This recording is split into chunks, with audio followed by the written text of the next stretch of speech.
Welcome into the pump fake, everybody.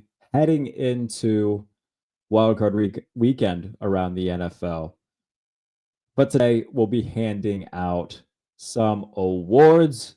Jarrett Bailey with you, as always, joined by my good friend from SB Nation, JP Acosta. Hi, buddy. How was Christmas for you? We haven't talked since then. It was good. It was really good. We got a lot of cool stuff. I got a really nice jacket that I get to wear to Disney a lot. I got a new podcast set up that I'm going to be using later on, but we have some technical difficulties coming on, so we're gonna try and soft launch that later today. There you go. Yeah, I got my sister got me like a box of like vintage upper deck cards from like 1997, I think the year is. And so I went ham with that, and I've been like periodically going through it. It's been very fun. So and then look, I got a nice little like voodoo spinning helmet back there. It's pretty Ooh, fun. that's fun. Yeah, very fun. So nice little, new backdrop stuff. Yeah, Christmas was great. I'm glad that it was for you as well. All right, let's hand out some awards. As the NFL regular season is done for the past like month and a half, 2 months, all that we've really talked about. Oh, who's going to be MVP? Who's going to win this? Who's going to win that? So I've got my ballot in front of me in terms of the PFWA awards. So I'm just going to go off that, and then we'll kind of go back and forth between each award. So we'll start with MVP. I will let you go first. So my MVP this year is Lamar Jackson.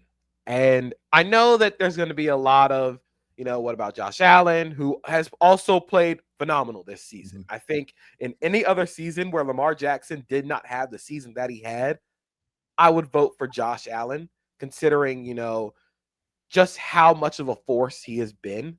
But Lamar Jackson is the first player in NFL history to have over 900 rushing yards while also having over 4,000 passing yards. He leads the NFL in yards per attempt, and yards per carry. He is, I believe, first in success rate as a passer in the NFL this season.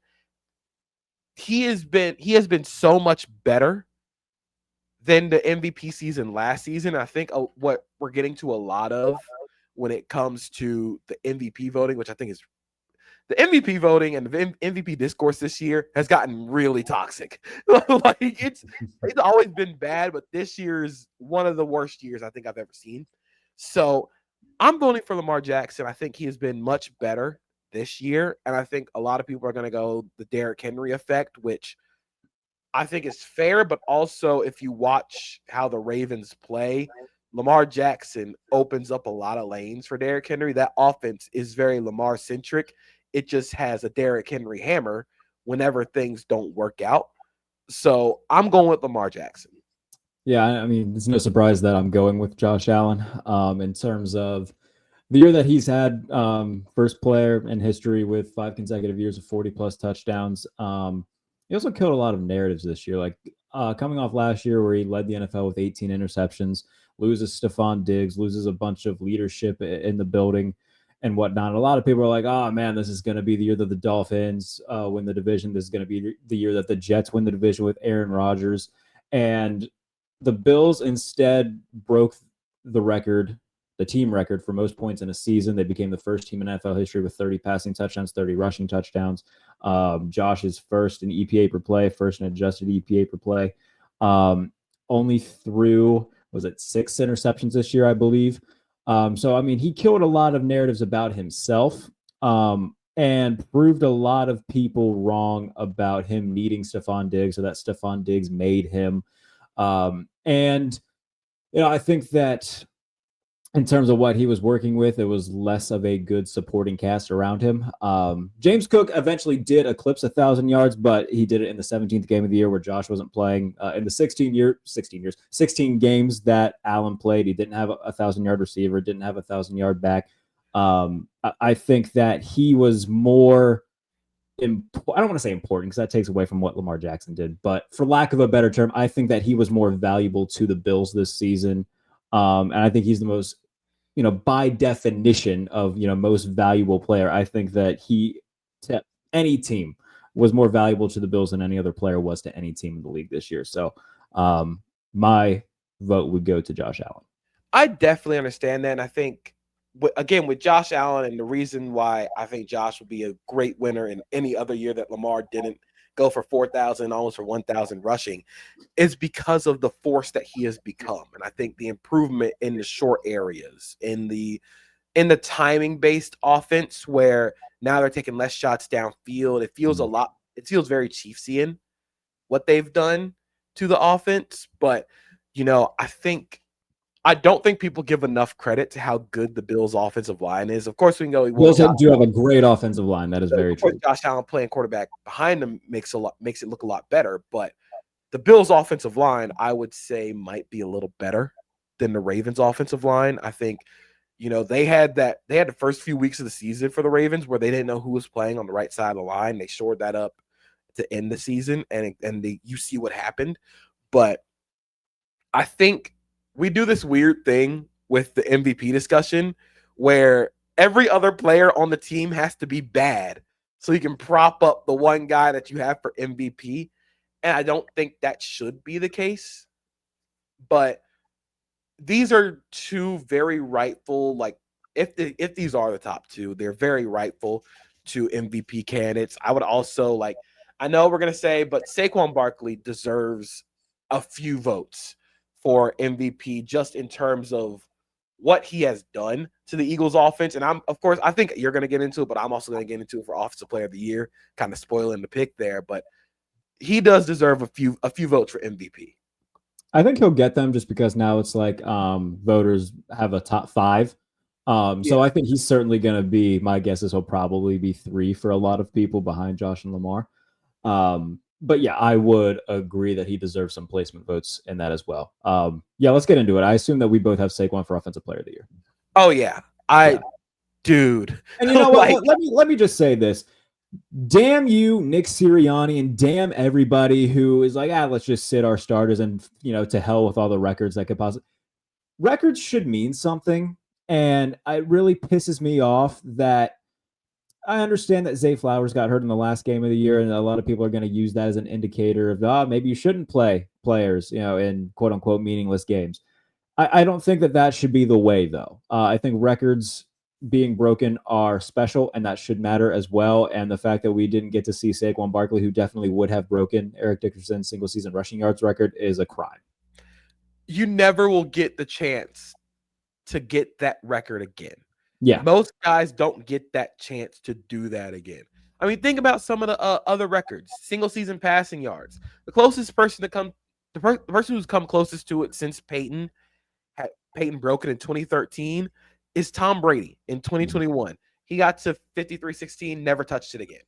Patrick Mahomes, his best year was 52-50, and he never touched it again. You will never get this chance to go and break that record again, especially for a running back where, the shelf life isn't always the longest for running backs. Go for it when you get the chance, man. Like, this might be your one shot at putting your name in the record books. Yeah, and it really just upsets me that that's kind of the approach. It's the last week of the season is treated like it's like a B-list bowl game where all the stars sit out. And I understand it to an extent. Like, if you're not playing for anything of that caliber, like if Saquon Barkley had 1,700 rushing yards, nobody would care. I wouldn't care if he sat. But the fact that there was something like that could have been achieved, that really bothered me. And I wish that we could have seen it broken because, he's had an incredible year. He's really taken that Eagles offense that struggled down the stretch last year and gave it that extra kick that we saw when they were in the Super Bowl just 2 seasons ago. So, yeah, definitely my offensive player of the year, especially when, you look at A.J. Brown missed some time, Devonta Smith missed some time, Jalen Hurts missed some time. But Saquon was that steady, constant presence for the Eagles, and we're going to see how they do in the playoffs now with this juggernaut of an offense who's hopefully 100% healthy. We'll see with Jalen Hurts, but we'll see. Even with Jalen Hurts in the lineup, the passing game was not that great this year for the Eagles. With Saquon Barkley on the field, their total EPA per play was 0.11, which would be equivalent to the Washington Commanders this season, a top 5 offense. Without Saquon Barkley on the field, they are 0.02, which puts them right in between the Vikings and the Rams, which still good offense, but you're no longer a face-melting top 5 offense in the league. In the run game, Saquon Barkley on the field, they are 0.11 in EPA per carry, which I believe would be right where the Eagles are. It would be second in the NFL. Without Saquon Barkley, they're at negative 0.14. This is like that's partially my argument for why Saquon deserves MVP votes, is because you can say as much as you want that you can find any replacement level running back and you can get the same production. DeAndre Swift was not doing this. Yeah. Kenneth Gainwell does not do this for the Philadelphia Eagles offense. And the Eagles knew that. They had DeAndre Swift in their locker room and decided to let him walk so they could go sign Saquon Barkley. They've done that 2 years in a row, right? Because Miles Sanders goes to Carolina and kind of disappears for a little bit. DeAndre Swift, he scored his first touchdown since week 11 on Sunday against Green Bay. So, I mean, you see these guys that come through Philadelphia and then they leave. They have dramatic drop-offs. So, upgrading so much to Saquon Barkley, I think just, comparing what he's done this season comparing it to what those other guys did, I think really showcased, okay, this isn't a, insert running back here type of thing. Yeah, this isn't just an insert running back and prosper type of thing. Saquon Barkley is the engine behind that offense, especially because Jalen Hurts hasn't been as effective as a runner or as effective as a passer this season. So Saquon is going to win Offensive Player of the Year. He has had a phenomenal year. Just some of the stuff that he's done. The reverse hurdle over the Jaguars defender it should be the cover of Madden. It should be. Yeah, I think that would probably be. Oh man, especially in those Kelly Greens having that on the cover, that'd be pretty fun. Yeah. So Saquon Barkley, Offensive Player of the Year. I'm curious to see where you go with Defensive Player of the Year because I think I kind of took one out of left field. So I have two, and I'm kind of going between these two for Defensive Player of the Year. Ultimately, I'm going to give it to Patrick Surtain II. Okay. The Broncos defense is arguably the best in the league right now. And with the amount of cover one that they play, I believe they play the fourth most snaps of cover one in the entire NFL, but they are really good at playing cover one. That is a Patrick Surtain II stat. You do not throw at Patrick Surtain II. He has been the best corner in the league for the last 3 years now, 2-3 years now. But it feels like with the Broncos offense finally being like competent, people are beginning to realize like, yeah, he is the best corner in the NFL. I think he rightfully deserves that. I know people are going to point to Nick Bonito and kind of the stats of it all, but I think a large part of that is kind of created by Zach Allen and the pressure they get from the interior. But the other name that I actually had for Defensive Player of the Year was Myles Garrett. And I know there's going to be a lot of like, oh, this kind of like voter fatigue Myles Garrett thing. He has been so much better than last year. Like he has been a better player than when he won Defensive Player of the Year. He is the only player in ESPN's top 10 of pass rush win rate with a double team rate of close to 30%. And he also has a 22% pass rush win rate. Like that, he is the best. I'd argue he's the best defensive player in the NFL. Like bar none, day in, day out. I think he deserves so much recognition. But this year, I think I go Surtain. So I was going a little bit back and forth. I was going to say Trey Hendrickson because I thought that he had a tremendous year, led the NFL in sacks, was the only player on the Bengals defense worth a damn this season. Myles Garrett, for all the reasons you brought up, but I think that when your team only wins 3 games, regardless if that's your fault or not, I get it. But I think that there's got to be some level of success with the team to get the award. TJ Watt has been the odds-on favorite to win it for a while, but if there's any Steelers defender that should win it, I think it should be Cam Hayward because I think he's had a better year than TJ Watt did. So I didn't give it to any of them, and I gave it to Nick Bonito. I think that after the Cleveland game, when he just went ham against Jameis and the Browns and had a big game, I was like, all right, I'm not going to pretend that I've watched every snap of the Broncos. Let me go back and at least watch a little bit of what Benito's done this year. And man alive, like you look at the level of dominance that he has put up. He's third in the NFL in sacks, tied for 6th in tackles for loss. He's got 2 defensive touchdowns on the year, forced 2 fumbles, has a pick 6. Like he has been a very disruptive force for arguably the best defense in football. And I think that is more than qualifying to have him as the Defensive Player of the Year. I wouldn't be upset whatsoever if it went to PS2 just because he's had a tremendous year as well. But if I had to pick one, I think I would give it to Nick Benito, and someone who's not getting, I don't think, nearly as much attention as those other big names would, but I think he's been equally as impressive. I like the Nick Benito pick, and I really do think it's going to be eventually someone from the Broncos defense. My only thing with Benito is he, and I'm going to sound like a nerd, and I understand, but even watching Benito play, he doesn't really get a lot of attention. He doesn't get the impact player attention. He only gets double teamed at a 10% rate, according to ESPN, which is honestly, it's lower than guys like Jarrett Verse and guys like even TJ Watt, Chop Robinson get double teamed at a higher rate than Benito. I think that's partially because of how the defense is played, because they rush 5 people a lot.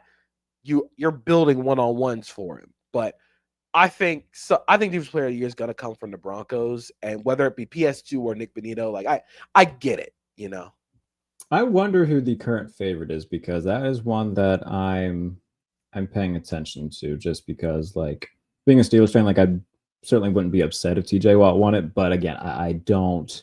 I think that Cameron Hayward is more deserving. That would feel like the Here Damn Award after.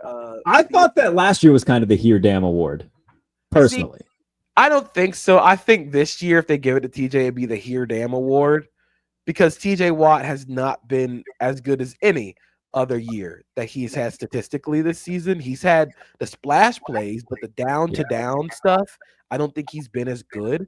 So giving it to him this season would feel kind of like here as a result of you being mad you didn't get it last year.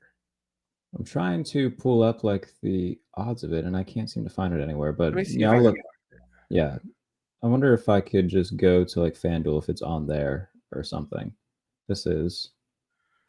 Should have had this pulled up in another window. I'm sure this is great. DraftKings currently has the leader at Patrick Surtain II. Okay, there you go. Second is Trey Hendrickson at plus 550, TJ Watt plus 900, and then the next player after that is actually Kirby Joseph. Kirby Joseph deserves a shout. I mean, he's had a trillion interceptions this year. Oh yeah, he and Brian Branch are like holding that defense together like Spider-Man. And Spider-Man 2. And yeah, he's trying to keep the frame from falling apart. That's funny. Yeah, I wouldn't be upset if it went to Kirby Joseph, because like you said, that how many players do the Lions have on IR on that side of the ball? I mean, it's been a lot. So yeah, I wouldn't be too upset about that.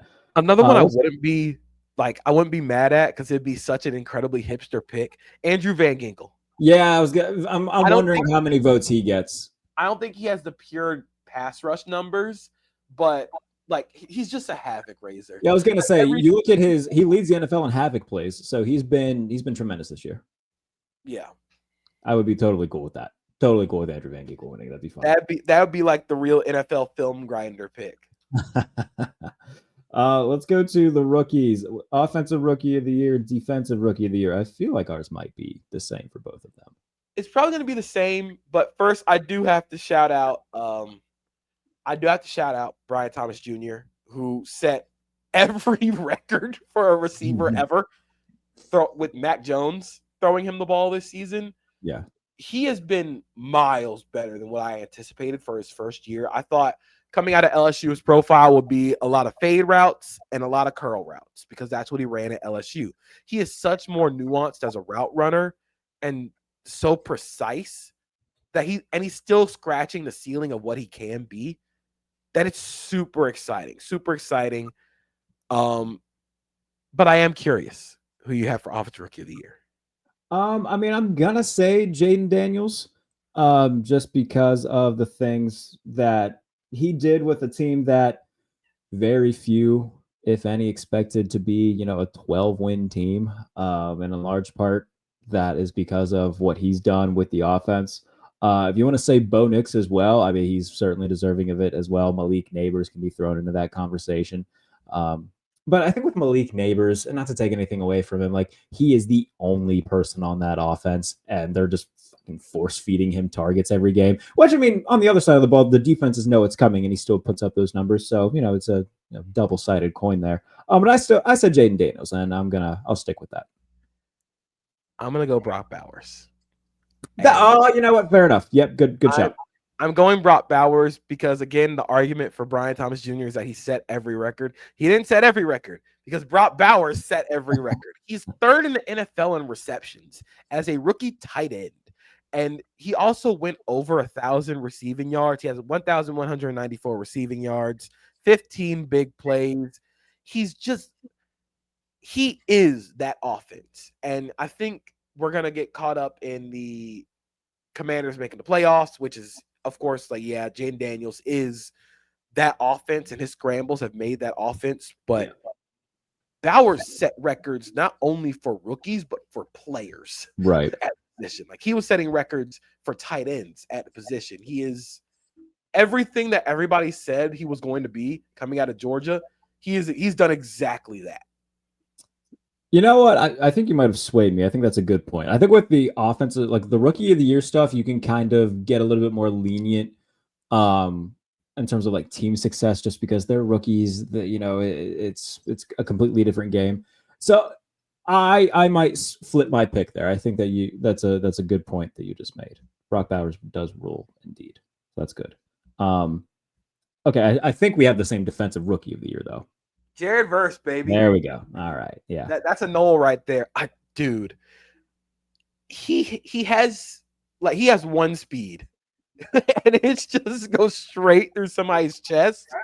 And it's so funny to watch because the whole thing about speed to power is it's great you can do it in college, but can you do it in the NFL? And then he comes and do it in the NFL, and he's like, well, you got me. He's like, I'd like to see old Jarrett Verse wriggle out of this jam, and then he bull rushes your left tackle. He's like, well, we'll try again next year. But for a Rams defense that does not have any impact players in the secondary and very few impact players up front, Verse is the straw that stirs the drink for them defensively. And I think that he's more than deserving of defensive rookie of the year. Yeah, you know that meme where it's like the run game, like the run play from Madden, it says "run through a motherfucker's face." But Jarrett Verse like having a power rush. That's basically what it is. He's been tremendous this year, and I'm trying to think of anybody else that I could really go to outside of Verse. Quinion Mitchell, that's played really well. Yep. Oh goodness. If you really want to be a hipster and like want to shout out the late season surge, Chop Robinson. Chop had a fun second half of the year, yeah. Chop had a fun second half of the year. Cooper DeJean starting in the secondary for the Eagles really helped them out a lot. Emphasis on the dairy part in the secondary. Yes, emphasis on the dairy. I actually think Jarian Jones, Jaguars nickel, played really well. Sheesh. Trying to think of some more. I was gonna say, like, I think it was a very top heavy type of performance this year from defensive rookies, where it was like really baller or just kind of, you know what I mean? Yeah.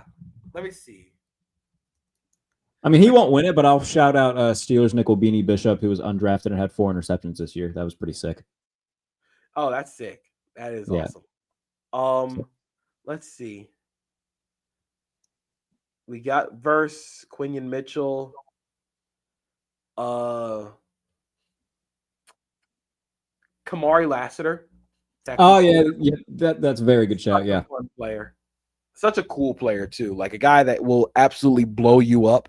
He made the one play for the Texans against Baltimore when he tackled Henry for the safety. That was like the one play that they made all game.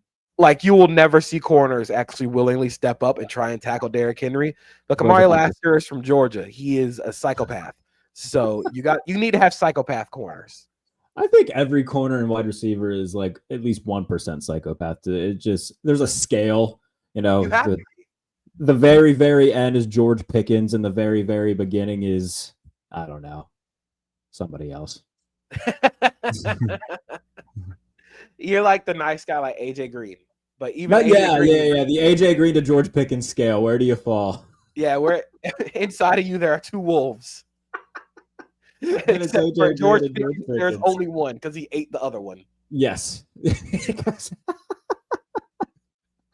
That man is First of all, I think he lives in that shiesty mask. I haven't seen him not wearing it since like September.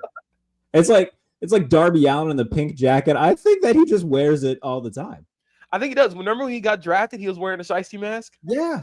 They're just Like, staring at his TV. Yeah. Like he is unintentionally the funniest player in the NFL. I think it's intentional at this point, honestly. Like because you never know what's going to happen when he's on the field. If you say like he makes a one-handed catch on the sideline, toe taps for a 30-yard gain, yeah, I believe you. Yeah. If you say he just completely misses the ball because he goes and tries to take out the safety with a flying knee, I also would believe you. If you say that he just absolutely like craters somebody as a blocker, yeah, that feels like something that he would do. I wonder if his days in Pittsburgh are numbered. I don't know what's going to happen there. I would think so, but with Najee and Jaylen Warren also being impending free agents, you just worry about losing 3 of your most explosive offensive targets in 1 year. I think that they'll bring back Jaylen Warren because it'll be cheaper to bring back. There's a little less mileage on those tires, more explosive. And then they'll have money to spend this offseason, so they just kind of got to go balls to the wall in terms of, hey, if you can try and get T. Higgins, try and go get him. If you want to try to trade for Garrett Wilson, try to do it. Like, got to do something. Probably take one in the first. There's a lot that they got to do. All right, let's get back to the awards. So on the PFWA ballot, there is 2 separate awards for comeback player and most improved, which I think is smart. So for my comeback player, I said Joe Burrow. Okay, I can see it. I think with the season-ending injury last year, yeah, like him coming back, yeah, that makes a lot of sense. He was phenomenal this year. Like he leveled up his play in a way that I thought that he would be able to do, but he's incredible. He was truly incredible this year.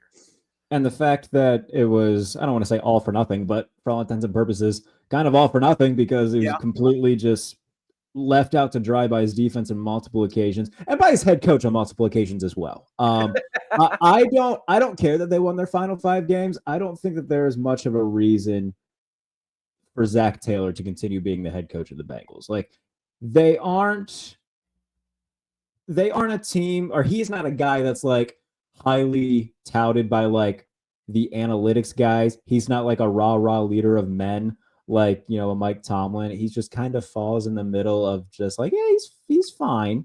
By the way, as we're recording, the Raiders have fired Antonio Pierce. Wow. Okay. They trotted him out to the media in the starter's jacket, and then the starter jacket decided, never mind. Yeah. So do they have the money to do that? Dude, I don't know because I think he's still paying John Gruden. Still paying Gruden. Josh McDaniels. Yeah.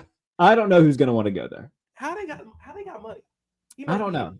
Mark Davis is probably flying Spirit at this point. He must be using Las Vegas Aces money. Oh, I forgot that he owns them, doesn't he? Yeah. So, yeah, for everybody listening. My comeback player of the year is J.K. Dobbins. And he was on my list. If we truly want to embody the spirit of comeback player of the year, in 2021, J.K. Dobbins tore his ACL and also tore his LCL, meniscus, and hamstring. Rookie season, done. Next year, misses 6 games due to a flare-up in the recovery process in his knee. 2023, tore his Achilles, out for the rest of the season. Has to take a bargain bin deal with the Chargers and is their most explosive running option. Yeah. For a team that is in the playoffs. Of course, you can say like it's not all on him making the playoffs, which, yeah, like sure. But him coming back been a big part of all of these catastrophic injuries, not to mention that when he was in high school, he broke his fibula. Like he has just had he is playing the running back game on death mode. Like not even like hard mode. This isn't even all-American level on College Football 25. This is like hell mode on Helldivers. Like you are playing on the hardest mode possible and you are still there, still being a quality running back. So I think giving it to J.K. Dobbins is definitely going to be my pick. Yeah, I think that's a tremendous shout.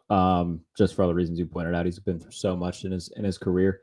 So I wouldn't be upset at that at all. I think that's a great shout.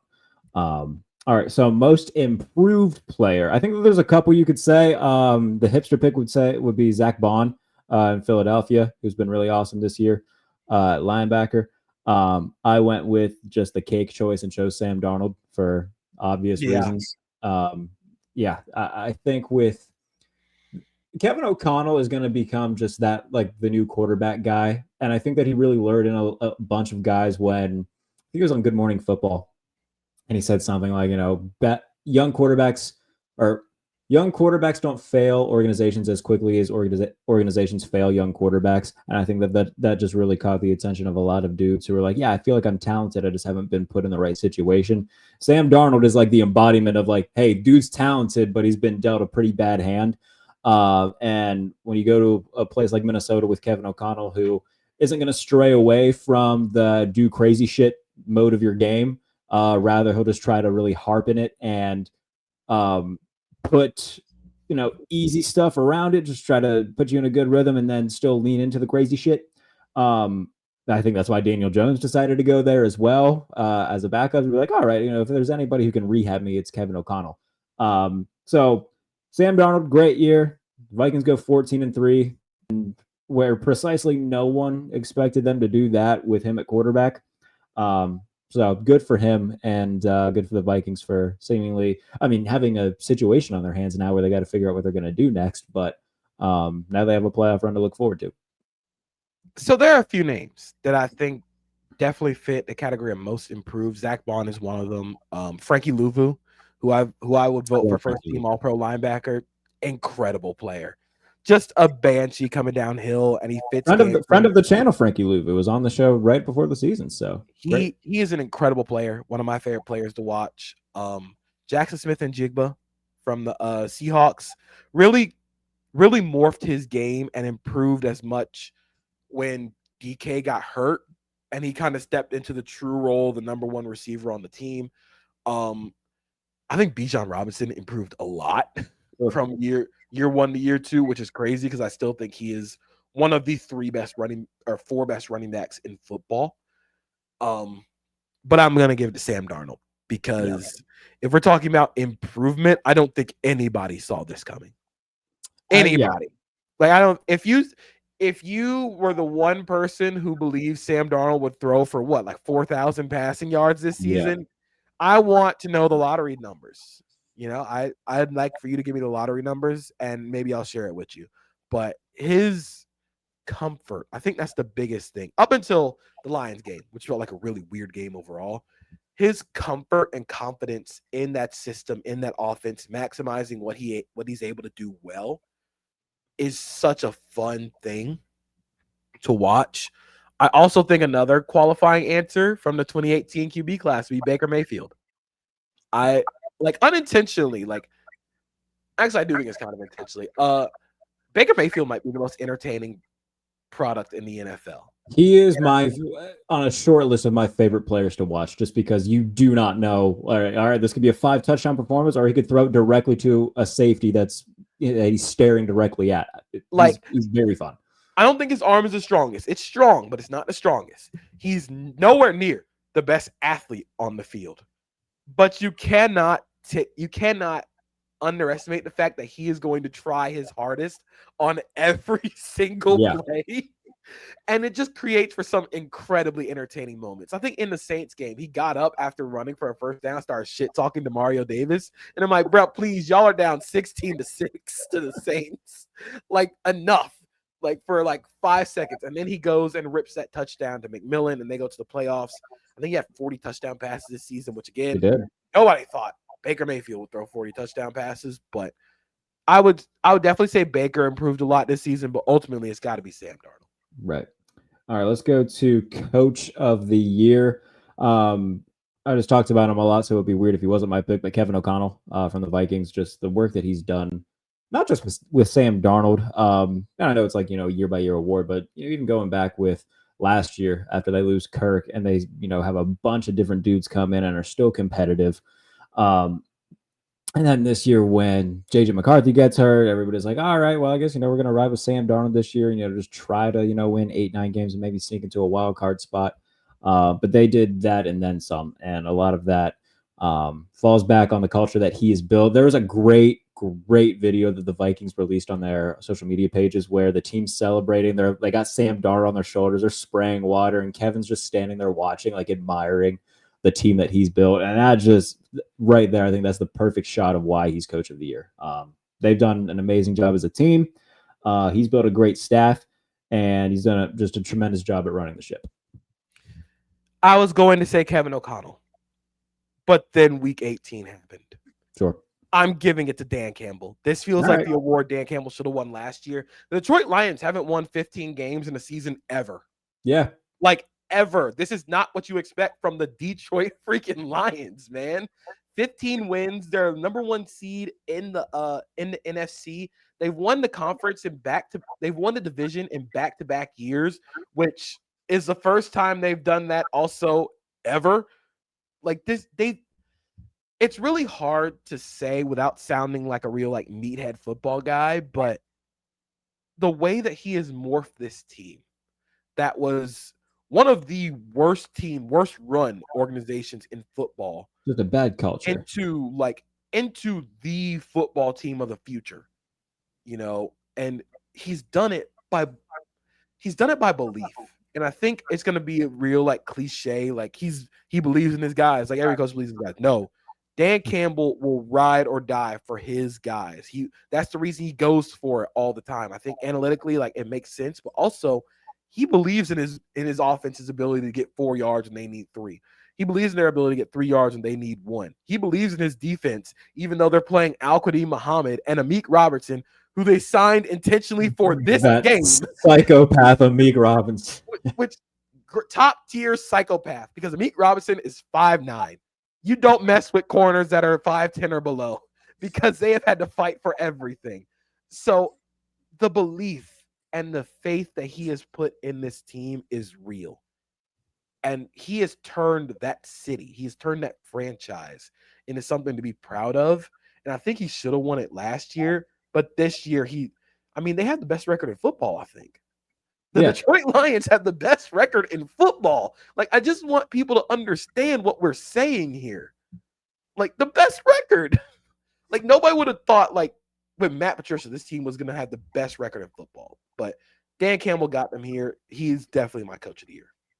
I can't remember who it was. It might have been Kevin Fiedler who tweeted it. But he was like, the reason the Lions are the Lions is because Amik Robinson came and was like, I want to shadow Justin Jefferson. I played him since high school. And they were just like, all right. And it worked. Like, it's just crazy. Like, yeah, they said, like, hey, I played this guy since high school. I get hyped every time I see him. And they're like, yeah, cool. Come on. Come play for us. It's like, and it worked. You can't even say like it's a bad process, because it's a good process. And that's also a thing I think the Lions should be applauded for, is their belief in their process. Mostly everybody panned their 2023 draft class, where they took Jahmyr Gibbs, Jack Campbell, Sam Laporta, Brian Branch as their first 4 picks. All 4 of those guys are quality starters. Yeah. And one of those guys is like a top 10. I think like 3 out of 4 of those guys is a top 10 player at the position, and Jack Campbell is well on his way to being a top 10 player at the position. That is a belief in your ability. That is a belief in your process. And that's you remember during that draft, like they would show the war room, and Brad Holmes is just losing a shit at all these guys that he's getting, and they're just like, all right, Brad, we'll see. Him though, that is just him. Like last year after the playoff win against the Rams, when Brad Holmes gets into the elevator and he's just like chest bumping everybody, they just seem like good dudes to hang out with. Right. Like I would want to go talk ball with Dan Campbell and Brad Holmes. Oh, 100% for sure. Let's go assistant coach of the year now. I'm giving mine to Aaron Glenn, because the Lions had so many injuries on that side of the ball, and they haven't missed a beat really defensively. And Aaron Glenn deserves a ton of credit for that, for the aforementioned moves that they made for Amik and how that's worked out. Going out and getting a Zadarius Smith after you lose Aiden Hutchinson. Just Brian Branch being as great as he's been. They have dudes on that side of the ball, but they've also lost so much and have expected more from those guys, and they have stepped up to the plate. And a lot of that has to do with how good of a coach Aaron Glenn has been. So they've been a built with broken parts defense, and those broken parts have done their jobs. And we just talked about it. They're 15-2, and now hold a first round bye. And he's got a load of head coaching interviews in the next week because of it. I think Aaron Glenn is a great pick, and I think he would win in a lot of years. I'm gonna go with a little bit of a hipster pick here. I'm gonna go Vance Joseph. Okay. Broncos defensive coordinator. The Broncos offense, by any advanced metric, hasn't improved much. Don't say that. Don't say that on Twitter, JP. Look, I'm not saying that they haven't, that Bo Nix has not been better than Russell Wilson, because he has. But I think there have been a lot of things that have just not improved from that year. But what's helped them turn into a playoff team is that they have the best defense in football. And I think Vance Joseph deserves a lot of credit for how he's built that team, having the belief to trade some of their guys like Baron Browning was gone. They made a really great acquisition, John Franklin Myers. And if you really consider, like, if you look at this team, they're kind of built from a bunch of scrap parts outside of Surtain. You know, they went and got Zach Allen from the Cardinals, not knowing if he would be like great value JJ Watt. You know, he wears 99 and he wears the elbow brace. Like, MIC, it's the same thing. Riley Moss is good. Like, he's actually like good as a white corner. I think he deserves a lot of credit for what he's done with that defense. I think, of course, Ben Johnson and Aaron Glenn going to get a lot of looks. Liam Cohen should get a lot of credit for what he is, how he has built that offense and developed them. And then Vic Fangio, just because, like, that defense is awesome. I think if anything, if we've learned anything this year, it's how soft the Dolphins' defense was. Because Vic Fangio going to Philadelphia and immediately turning that unit into one of the best defenses in football. I think I can't remember who tweeted it, but I saw somebody say something along the likes of that. That's a tremendous point to be made. So, yeah, I like the shout of Vic Fangio.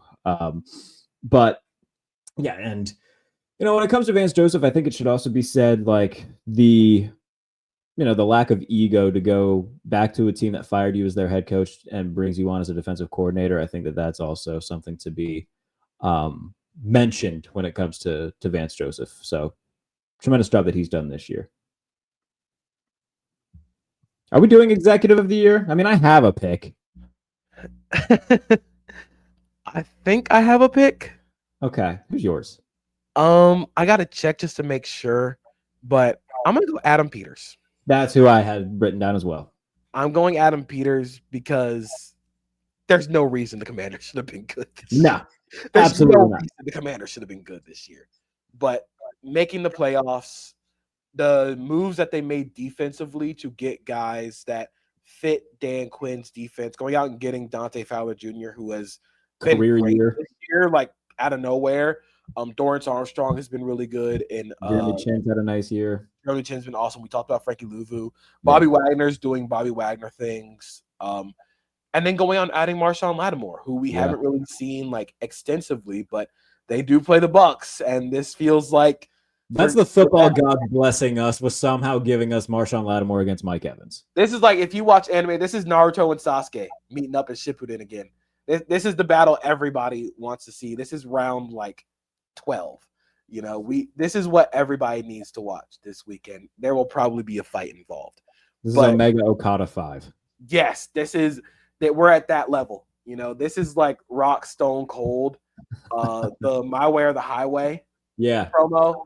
This is that level. So I'm gonna give it to Adam Peters just for how he's built that team and getting all the complementary pieces to go out and figure out if you have the quarterback. And now that you know you have them, you have a lot of cap space to go and build around him. Yeah, I mean, that's definitely a team that has the money and they can get even more weapons offensively. I mean, I would expect them to try to get another wide receiver to complement Terry McLaurin this offseason. So, I mean, if they're going to be in the T. Higgins sweepstakes, if they're going to be in the Tyreek Hill sweepstakes, we'll see how that all shakes out. But, yeah, they've done a tremendous job. And that's our awards for the 2024 season. Read them and weep. Let us know what you think in the comments if you're watching this on YouTube. What do you got coming on SB Nation? So tomorrow, Establish the Fun, jam-packed. My biggest Establish the Fun yet, breaking down every single game for Wild Card Weekend. Got some fun stuff in there about the Bills, about Eagles Packers, but ultimately about one of my favorite games that I think I'm going to watch this weekend, which is Commanders Bucks, which I think is going to be really fun. Sorry, no podcast today. We'll be back. We talk about football, among other things. And just follow me on Twitter. Follow me on Blue Sky. See what I'm doing. See where I'm going. Lovely, lovely. Follow me on Twitter at JBaileyNFL. A lot of like really fun projects coming from me, both football and not football related. One of them, like I'm still geeking about. So once it's released, I'll publish everything and tell everybody where to go find it. But yeah, one that I'm very excited for. It has nothing to do with football. So hope everybody tunes into it and enjoys it. We'll be back tomorrow with Mike Tanier to preview some of these wild card games, and we'll be back on Friday with Aaron Schatz to preview even more of it. So be sure to subscribe to the channel if you're not already. If you're listening to this as a podcast, leave a review, and we'll see you very soon on the Pump Fake. Thanks for tuning in, everybody. Take care.